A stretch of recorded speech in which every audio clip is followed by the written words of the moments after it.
Good morning students, today will discuss the next topic coordination compound. तो बच्चे कल हमने थोड़ा सा पढ़ा था इसके रिगार्डिंग, तो आज मैंने उसको कंटिन्यू करना है।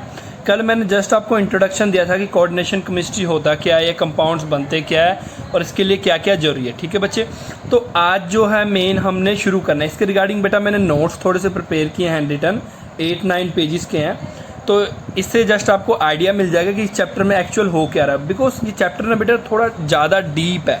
डीप मीन्स के इसको जितना बेटर इजी, मतलब जितना डीप समझोगे ना ये चैप्टर करने में आपको उतना इजी रहेगा। और बच्चे जिन स्टूडेंट्स ने आगे स्टडी करना है आफ्टर +2 इन साइंस में, उसके लिए तो बेटा ये चैप्टर काफ़ी ज़्यादा इंपॉर्टेंट है। ठीक है बच्चे, बिकॉज ये चैप्टर हर जगह आ जाता है। हर क्वेश्चन, अगर आप कोई टेस्ट देते हो, चाहे आप कोई बच्चा अभी आप में से जेई का तैयारी कर रहा हो, उसमें भी इसके साथ कई सारे क्वेश्चंस आते हैं।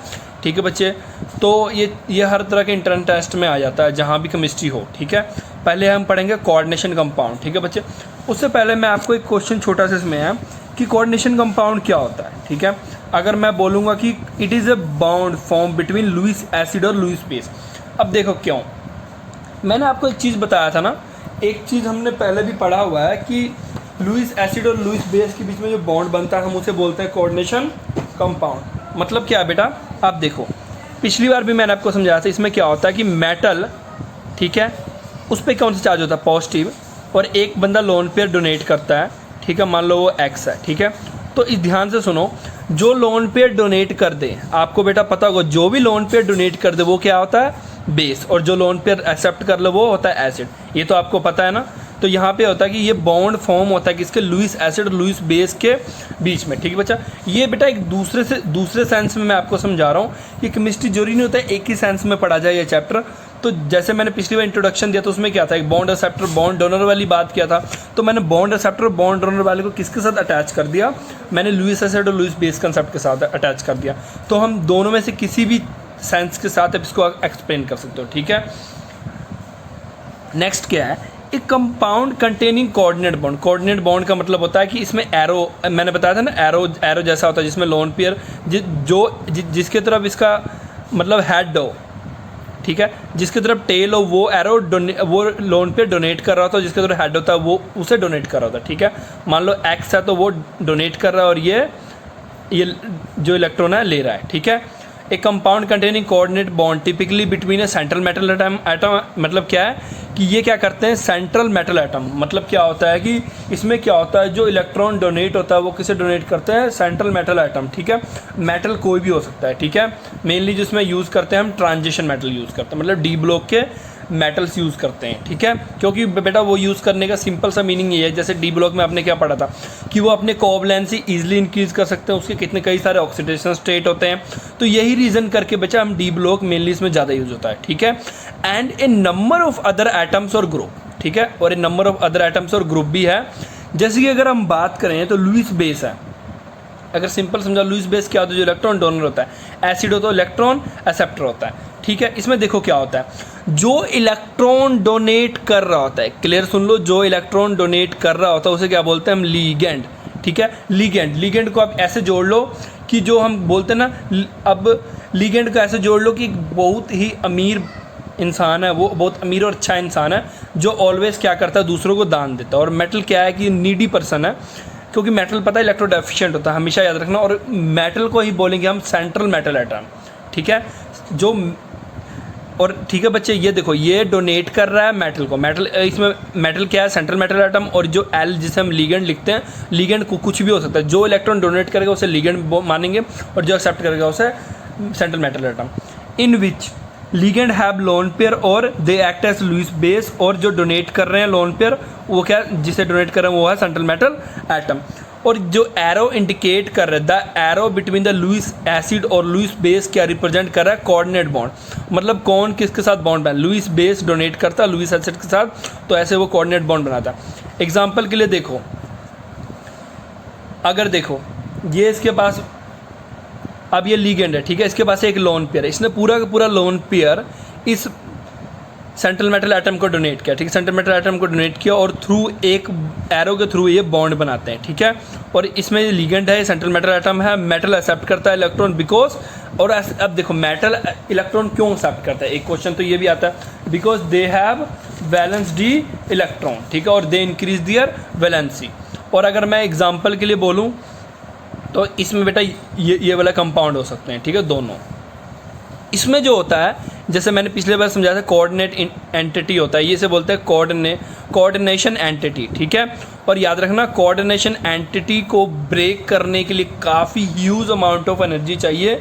इस करके ईजिली जब भी अगर आपको कभी वाटर में मिलेगा ना, ये इस पॉजिटिव स्क्वायर ब्रैकेट के पॉजिटिव फॉर्म में, ये नेगेटिव फॉर्म में, ये नहीं ब्रेक होता जल्दी, ठीक है। इसे ब्रेक करने के लिए काफ़ी ज़्यादा अमाउंट ऑफ एनर्जी चाहिए। इसमें अगर हम बात करेंगे, इसके बारे में बात करोगे आप, कोबाल्ट क्या लुईस एसिड है, कोबाल्ट क्या लुईस एसिड है, और NH3 क्या लुईस बेस है, ठीक है। और अगर हम टाइप ऑफ सॉल्ट करोगे बात, तो इसके बाद हम पढ़ेंगे टाइप ऑफ सॉल्ट। ये सब जस्ट बेसिक्स है इसके, तो इनमें से क्वेश्चन आ जाते हैं पर कम ही आते हैं। बट एक बारी जब मैंने +2 पेपर दिया था तो ये वाला क्वेश्चन आ गया था मेरे टाइम पे, मिक्स सॉल्ट के बारे में थोड़ा सा आ गया था 2 नंबर में, तो आ सकता है। आपको मैं जस्ट समझा देता हूँ सिंपल सॉल्ट क्या होता है। सिंपल सॉल्ट के रिगार्डिंग अगर आपने पढ़ा होगा तो जैसे कि हम सिंपल सॉल्ट क्या होता है, एक Na एक Cl, ठीक है, NaCl। अब NaCl में क्या होता है, पॉजिटिव और नेगेटिव, ठीक है, ये पॉजिटिव चार्ज है, ये नेगेटिव चार्ज है, ठीक है, Na पॉजिटिव Cl नेगेटिव। इसमें देखो क्या है, कटायन भी 1 है, अनायन भी 1 है, मतलब एक पॉजिटिव चार्ज है, एक ही नेगेटिव चार्ज है। अगर मैं डबल सॉल्ट की बात करूं, ठीक है, अब ये मतलब पेपर में इतना सा मत लिख के आ जाना, ये बेटा जस्ट आपको समझाने के लिए मैंने शॉर्ट प्रिपरेशन किया है। तो इसका जो थोड़ा डिटेल्स है, आप इसके लिए बेटा मैंने जो बुक यूज़ कर रहा हूँ वो बेटा मॉडर्न है। इस चैप्टर के लिए स्पेशली मैं बुक यूज़ कर रहा हूँ मॉडर्न, ठीक है। तो आप टेंशन मत करो, अगर किसी के पास नहीं है तो ख़रीदने की कोई ज़रूरत नहीं है। मैं आपको स्कैन करके उस पूरे चैप्टर की एक PDF बना के सेंड कर दूंगा चैप्टर में, आपके ग्रुप में, ठीक है। तो मैं जब ये नेक्स्ट लेक्चर लगेगा ना, मुझे बस एक बार याद करा देना, सर ना आपने PDF सेंड करना है, ठीक है, मैं सेंड कर दूंगा, ओके। अगर हम डबल सॉल्ट की बात करें तो डबल सॉल्ट क्या होता है,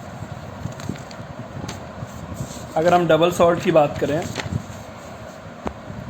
this is not a coordinate compound. याद रखना डबल सॉल्ट कोऑर्डिनेट कंपाउंड नहीं होता, और डबल सॉल्ट और मिक्स सॉल्ट दोनों बोलते हैं, ठीक है। कोऑर्डिनेशन कंपाउंड के लिए एक एंटिटी होना जरूरी है, ठीक है, एक लिगेंड होना जरूरी, कुछ कंडीशंस है, एंटिटी, लिगेंड्स और सॉल्ट, ये सब चीज़ होना जरूरी है। जैसे एग्जांपल के लिए FeSO4 है, ठीक है ना, FeSO4 NH4 2SO4 6H2, इसे आपने याद होगा, इसे क्या बोलते हैं बेटा, मोहर सॉल्ट, ठीक है। पर ये कोई कोऑर्डिनेशन कंपाउंड नहीं होता, ये मिक्स सॉल्ट है, इसमें एक से ज़्यादा सॉल्ट मिक्स किया जाता है, इसे बोलते हैं मोहर सॉल्ट, ठीक है। मोर देन 1 सॉल्ट मिक्स होता है, ठीक है, इसे बोलते हैं मोहर सॉल्ट। और ये इसमें देखो क्या करता है, फेरस सल्फेट, अमोनियम सल्फेट, ठीक है, फेरस सल्फेट ग्रीन कलर का होता है, अमोनियम सल्फेट भी ग्रीन कलर का होता है।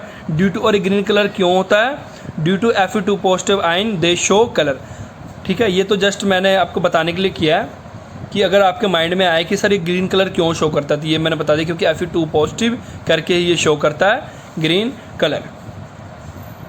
और कोऑर्डिनेशन कंपाउंड ग्रीन क्यों शो करता है, ये तो आपने डी और F ब्लॉक में पढ़ ही लिया था वहाँ पे। इसके बाद बेटा ऐसा कोऑर्डिनेशन सॉल्ट। कोऑर्डिनेशन सॉल्ट क्या होता है,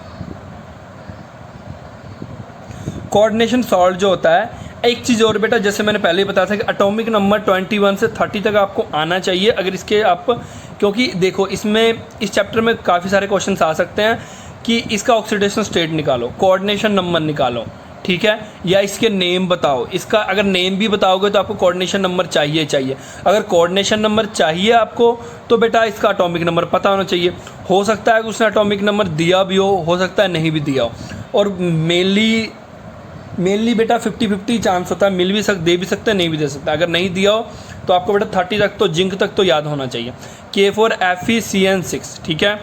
इसमें क्या है, अब देखो K पे क्या है बेटा, पॉजिटिव चार्ज है, और इस पूरे पे क्या होता है, नेगेटिव चार्ज, और इसे हम क्या बोलते हैं, कॉन्ट्राइन, और दे बैलेंस द चार्ज। एक्चुअल में क्या होता है कि कोऑर्डिनेशन केमिस्ट्री हम यूज़ क्यों करते हैं, मैंने आपको पिछले चैप्टर में बताया था कोऑर्डिनेशन केमिस्ट्री में क्या होता है। पिछले चैप्टर्स में जो आपने पढ़ा था उसमें क्या था कि अब आयनिक कंपाउंड बन जाए, कोवलेंट कंपाउंड बन जाए, पर आपने नोट किया होगा उनके ऊपर लोन पेयर है, कुछ ना कुछ रह जाता है। जो मेनली आयनिक कंपाउंड होता है उसमें क्या होता है, चार्ज रह जाता है। बट एक चीज़ याद रखना, चार्ज अगर किसी चीज़ पर चार्ज बन जाएगा ना तो वो बेटा स्टेबल नहीं होगा, चाहे वो इलेक्ट्रॉनिक कॉन्फ़िगरेशन नोबल गैस वाले बना ले, बट वो फिर भी स्टेबल नहीं होता। पर कोऑर्डिनेशन कंपाउंड एक ऐसे कंपाउंड होता है जो स्टेबल कंपाउंड बनाते हैं। ये क्या करते हैं, चार्ज को बैलेंस कर देते हैं। मान लो इसके ऊपर बेटा 4 नेगेटिव चार्ज है ना, तो ये 4 K पॉजिटिव यूज़ करके इसको न्यूट्रल करके कंपाउंड बना देगा, स्टेबल कंपाउंड। इसमें अगर मैं इसमें बात करूँ Fe का एटॉमिक नंबर 26 है, इलेक्ट्रॉनिक कॉन्फ़िगरेशन ये है, ठीक है, ओके, और टोटल इलेक्ट्रॉन 26 है, ठीक है। अगर मैं इसको और अच्छे डिटेल से बताऊँ तो बेटा ये इसका अगर वैलेंस शेल मैं इसके दिखाऊँ आपको और मतलब शेल से बना के दिया है, दिस शो की लुईस एसिड। अब ये मैंने क्यों दिखाया, ये आपको मैंने इसलिए दिखाया है कि इससे पता लगे जो Fe है, इसके अंदर जो Fe है वो क्या है, लुईस एसिड है, ठीक है। जो Fe है इसके अंदर लुईस एसिड है, और जो Cn है ना बच्चे, वो क्या कर रहा है, इसको इलेक्ट्रॉन डोनेट कर रहा है, ठीक है, लुईस बेस की तरह एक्ट कर रहा है। अगर मैंने कोऑर्डिनेशन एंटिटी तुम्हें फिर भी बता दिया तो फिर भी देख लो, बता दिया तो फिर भी देख लो आप कि FeCN6 4 नेगेटिव क्या coordination entity, the sequence bracket is called coordination entity. Sequence bracket को क्या बोलते हैं, कोऑर्डिनेशन एंटिटी बोलते हैं, ठीक है, इस वाले ब्रैकेट को। साइनाइड क्या एक्ट करता है लुईस बेस की तरह, ठीक है, क्योंकि साइनाइड क्या करता है, साइनाइड के बाद 2 इलेक्ट्रॉन होते हैं डोनेट करने के लिए। क्लियर है आपको। इसके बाद आ जाओ आप नेक्स्ट 4th पेज पे। The number inside the coordination sphere indicate करता है कोऑर्डिनेशन नंबर, ठीक है। मतलब क्या है, ये आपको बता देगा कोऑर्डिनेशन नंबर क्या होता है। देखो कोऑर्डिनेशन नंबर क्या होता है, the number of lone pair donated is called coordination, कि कितना लोन पेयर डोनेट कर रहा है, मतलब कितना लोन पेयर डोनेट कर रहा है उसे हम उसका कोऑर्डिनेशन नंबर बोलेंगे। मतलब कोई भी चीज़ कितना लोन पेयर, जैसे साइनाइड का कोऑर्डिनेशन नंबर 1 होता है बिकॉज ये 1 लोन पेयर डोनेट करता है, और 6 साइनाइड का क्या होगा, 6 लोन पेयर डोनेट करेगा ये। This always indicate that the total number of sigma bond, और ये साथ में ये भी बताता है कि इसमें कितना सिग्मा, जितना लोन पेयर है उतना ही इसमें सिग्मा बॉन्ड होगा, ये भी बताता है ये। मतलब ये लोन पेयर से हमें बताता है कितना सिग्मा बॉन्ड है। The number inside the coordination sphere, जो नंबर है किसके अंदर, कोऑर्डिनेशन स्फीयर के अंदर, वो हमें बताता है कोऑर्डिनेशन नंबर के बारे में, ठीक है। मींस कितना इलेक्ट्रॉन पेयर डोनेट किया गया है, मतलब Fe एटम की एग्जांपल हो तो वो उसने कितना इलेक्ट्रॉन पेयर डोनेट किया है वो हमें बताता है, ठीक है। इसके बाद अगर आप जाओगे, अगर आप हम बात करेंगे, देखो अब साइनाइड Fe क्या है, Fe है एसिड, ये बेस है, इसने इसे डोनेट किया, कोऑर्डिनेशन बॉन्ड, ठीक है। The square bracket entity general does not be break in the aqua solution, और याद रखना स्क्वायर ब्रैकेट कभी भी अगर आप चाहोगे ना उसे एक्वा सोल्यूशन में डाल दूँ, ब्रेक कर दूँ, वो पॉसिबल ही नहीं है। मतलब पॉसिबल तो चलो मान सकते हैं, बट काफ़ी ह्यूज अमाउंट ऑफ, इसको बेटा अगर ब्रेक करना ना आपको काफ़ी ज़्यादा स्ट्रॉन्ग एसिड्स यूज़ करने पड़ेंगे इसको ब्रेक करने के लिए, ठीक है। That it do not in available for the free state. याद रखना कि स्क्वायर ब्रैकेट, देखो बच्चे स्क्वायर ब्रैकेट, अगर स्क्वायर ब्रैकेट ब्रेक ही नहीं होगा तो Fe और Cn जो है स्क्वायर ब्रैकेट के अंदर वो कभी फ्री स्टेट में सोल्यूशन में मिलेंगे नहीं, इसलिए जो वो स्क्वायर ब्रैकेट है वो नेगेटिव की तरह हमेशा शो करेगा, और जो वो उसके पास वाला वो पॉजिटिव की तरह हमेशा शो करेगा, ठीक है। Until extreme condition not apply, वो तब तक जब तक एक्सट्रीम कंडीशन हम अप्लाई ना कर दे। They form covalent bond note, याद रखना ये कोवलेंट बॉन्ड बनाता है ना कि आयनिक बॉन्ड, और वाटर ब्रेक ओनली, और ये भी रीज़न है कि ये क्यों नहीं ब्रेक कर पाता। एक दूसरा रीज़न क्या है कि बेटा वाटर कभी भी आयनिक बॉन्ड को ब्रेक नहीं कर सकता, ठीक है। वाटर सिर्फ क्या कर सकता है, सॉरी वाटर कभी भी कोवलेंट बॉन्ड को ब्रेक नहीं कर सकता, वो सिर्फ क्या कर सकता है, आयनिक बॉन्ड को ब्रेक कर सकता है, ठीक है। इस करके क्या करता है, water only break ionic bond that they not available in the free state. एक और रीज़न मैंने बता दिया, जैसे कि आप वाटर में डालोगे तो ये क्या करेगा, ये अलग हो जाएगा एक्वस में और ये अलग हो जाएगा एक्वस में, ठीक है। ये आपका 4 पेज खत्म हो गया। इसके बाद हमने शुरू करना 5th पेज की। अगर बात करें, देखो टोटल 5 आइंस, अब ये देखो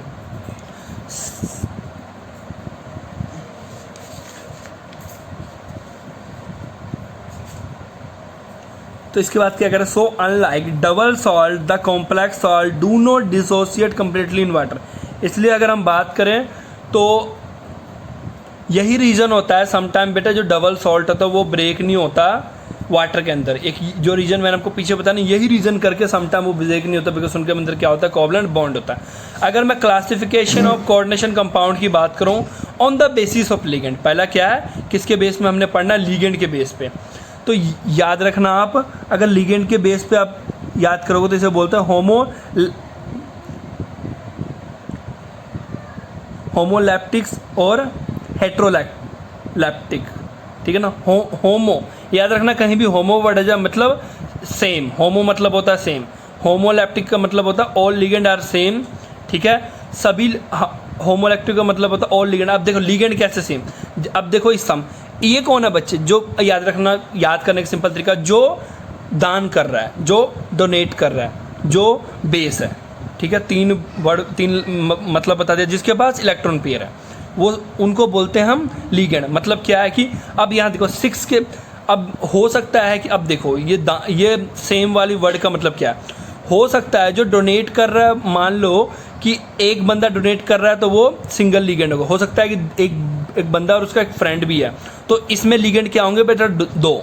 अगर बेटा सिर्फ एक लिगेंड है तो उसे बोलेंगे होमोलिप्टिक, और बेटा मोर देन 1 लिगेंड है उसे बोलते हैं हेट्रोलिप्टिक। जैसे एग्जांपल के लिए देखो ध्यान से, इसमें देखो लिगेंड क्या है, हेट्रो वाले में लिगेंड देखो, ये भी डोनेट कर रहा है, ये भी डोनेट कर रहा है, ये भी डोनेट कर रहा है। अब देखो ये 3 बंदे मिलकर डोनेट कर रहे हैं, ठीक है। ये कौन है, हेट्रोलिप्टिक, ठीक है।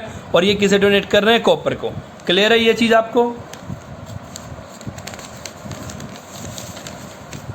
अगर आप नेक्स्ट देखोगे, this reaction is also use in identification of copper, और ये रिएक्शन यूज होता है किसके लिए, कॉपर को आइडेंटिफाई करने के लिए। अगर अब हम नेक्स्ट पढ़ेंगे बेटा नेगेटिवली चार्ज अनायन, और मैं याद रखना जरूरी नहीं है कि स्क्वायर ब्रैकेट के ऊपर हमेशा नेगेटिव चार्ज हो और इसके पास साइड वाले के पास हमेशा पॉजिटिव हो, उल्टा भी हो सकता है, ठीक है, ये उल्टा भी हो सकता है। The complex entity is negatively charge, अगर ये नेगेटिवली चार्ज हो, ये जो स्क्वायर ब्रैकेट ये नेगेटिवली चार्ज हो, इसे बोलते हैं नेगेटिव चार्ज एंटिटी। और बेटा जरूरी नहीं है नेगेटिव चार्ज हो, उस पर 0 चार्ज भी हो सकता है और प्लस भी हो सकता है। अगर उसके पास नो चार्ज हो उस कॉम्प्लेक्स एंटिटी के पास, उसे बोलते हैं ये इनके पास क्या होता है, 0 चार्ज होता है, ठीक है। इनको बोलते हैं हम न्यूट्रल कॉम्प्लेक्स, ठीक है। Carbon monoxide form neutral complex, ठीक है, इन मोर केसेस। आप एग्जांपल कह सकते हैं, right example of neutral complex, right example of charge negatively charge, right example of positively charge, तो आपको वो आना चाहिए, ठीक है। अगर इसके बाद बोलेंगे हम न्यूट्रल लिगेंड्स कौन से होते हैं, याद रखना न्यूट्रल लिगेंड्स ये होते हैं NO CO H2O NH3 CH3, ये बेटा होता है न्यूट्रल लिगेंड। ये न्यूट्रल होता है मतलब इन पे कोई भी चार्ज नहीं होता, ठीक है। तो बेटा आज हमने इतना ही करना है। इसके बाद मैं आपको नेमिंग ऑफ कोऑर्डिनेशन कंपाउंड, कैसे कोऑर्डिनेशन कंपाउंड में नेमिंग करते हैं, नेक्स्ट लेक्चर में बताऊंगा। Thank you for